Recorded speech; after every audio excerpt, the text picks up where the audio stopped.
бір кісінің жалғыз ұлы болыпты. Ол өте жалқау екен. Әкесі бар күш-қуатын салып, ұлын бағып қағып өсіреді. Бірақ ұлы ешбір іске икемі жоқ бала болып ер жетеді.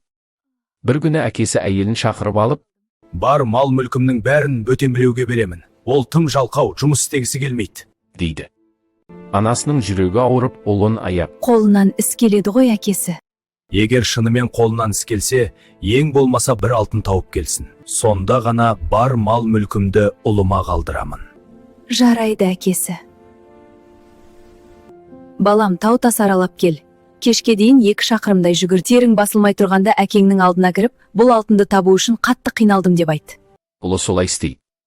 Кешке қарай терлеп шаршап, әкесінің алдына келіп, Әке, қараңызшы, әбден терлеп кеттім, мүлде әл қуатым қалмады. Бұл алтынды үлкен қиындықпен таптым.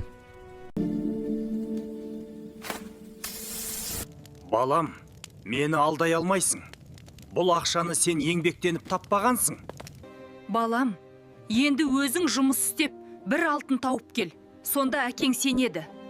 ұлы анасының сөзіне құлақ асады. Бір апта бойы жұмыс істейді. Ақыр әкесіне бір алтын әкеліп береді. Әкесі бұл алтынды да отқа тастайды. Жоқ балам, бұл ақшаны да өз еңбегіңмен таппағансың.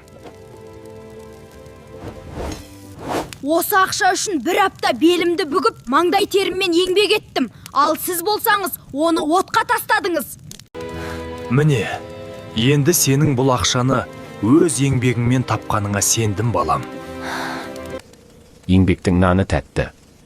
Жалқаудың жаны тәтті.